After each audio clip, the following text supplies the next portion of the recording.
live from the pin pad. It's a beautiful Sunday afternoon. -3 degrees outside, but 103 degrees inside the spa. You're watching the Any Given Sunday show, hosted by yours truly, the Millionaire.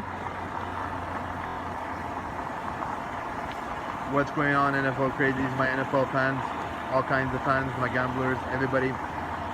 We got a great show today. We decided to make a video today where we had the time. So let's get right to it. Let's cut to the business, as they say.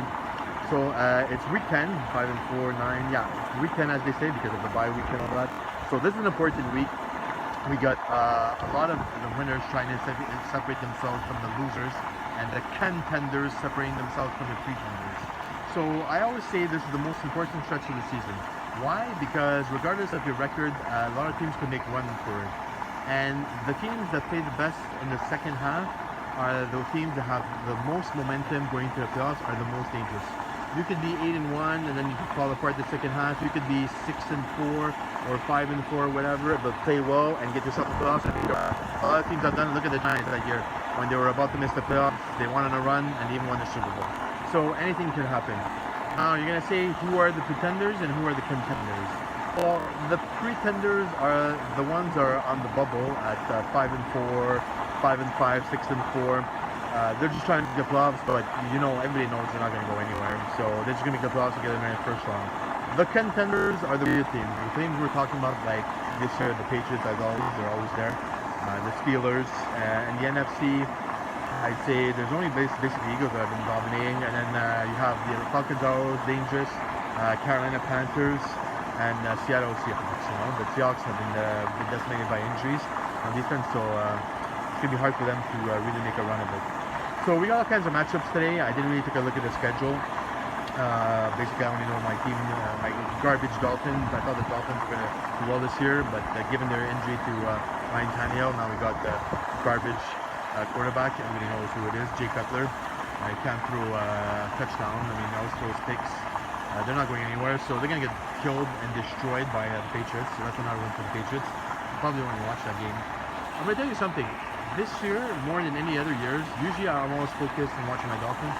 But because they're so garbage, it actually opened my eyes to being a real NFL fan. I've been a real NFL fan for many years, since 8 years old.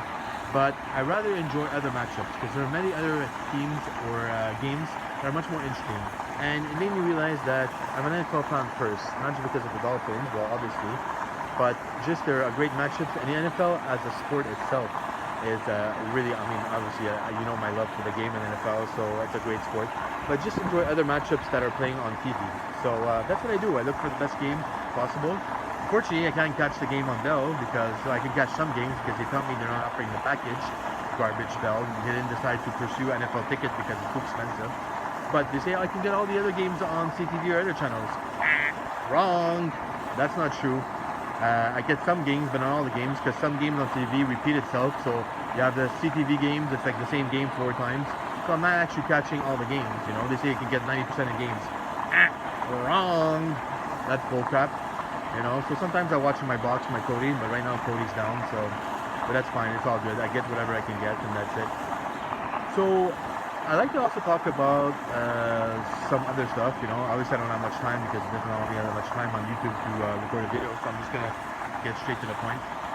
My rant this week is the executive power by Roger Goodell, especially on the Ezekiel Elliott case.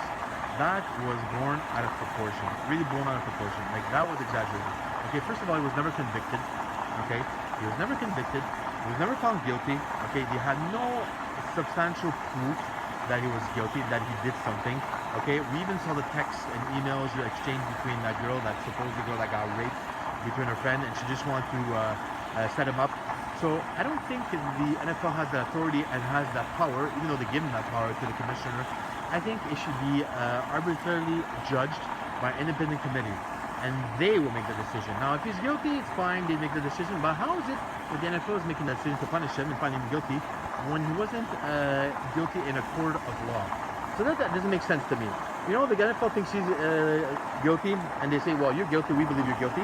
But meanwhile, there was no proof. He wasn't accused, he wasn't proven guilty. They just decided to go on their own. So that's the problem I have with Roger Goodell.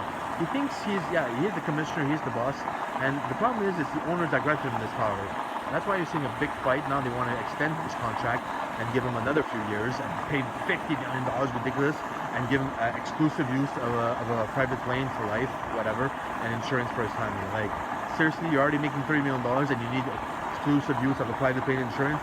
Now, if you're making $50 million a year and you can't afford life insurance or medical insurance and use of a private plane, you have a freaking problem, okay? So now you see, obviously, the owner, Jerry Jones, is fighting back. He doesn't want him to extend him because of what happened. Before, it was all good. But in the other sense, Jerry Jones, is kind of a hypocrite because it was all good and dandy when he's making money and, pocketing those billions of dollars and seeing his franchise rise in astronomical figures. But now that his star player is there and they're starting losing, now he's saying, no, we don't want him, So it's a kind of a double-edged sword, you got to look at both sides, So that's my rant. Like I said, take away the power from Roger Goodell. Let him make other decisions, financially fine. He knows how to grow the game. He knows how to market it. It's a marketing juggernaut, a $10 billion a year industry. But when it comes to the players should have more power. Like in baseball. Baseball, the union, you have all the power. In the NFL, you have none of the power. It's the owners that have the power. So, you know what? Like I said, in a league of stars, it's the players that make up this league. No matter what the owners say, if they're billions in their stadiums, no. It's the stars that kill each other, that play on the field, that track this game, that making what it is.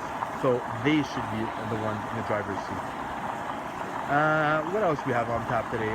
Like I said, I didn't really take a look at the games. I should have. I'm sure there's a lot of interesting games going on. I'll be checking closely on my not Sunday ticket anymore. It's NFL Game Day. If ever you have it, you want to go check it out. If you don't want to watch certain games, it's a great feature to have. It's worth paying that $2 extra a month. It's called NFL Game Day. It's replacement for NFL ticket.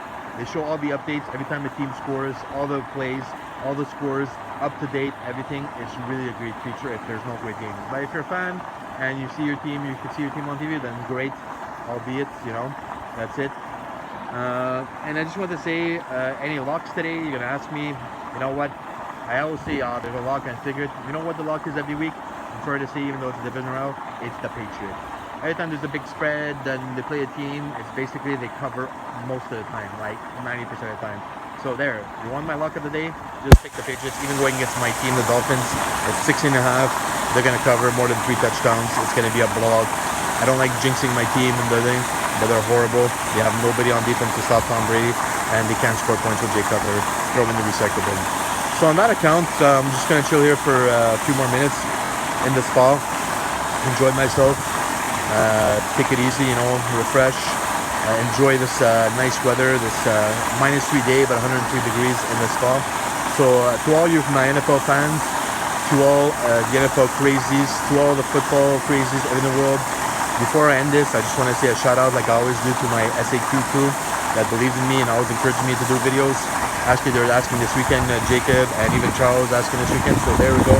On that note, shout out to my SAQ crew first, my firm, my #1 fan, Jacob Nams, aka Jacob.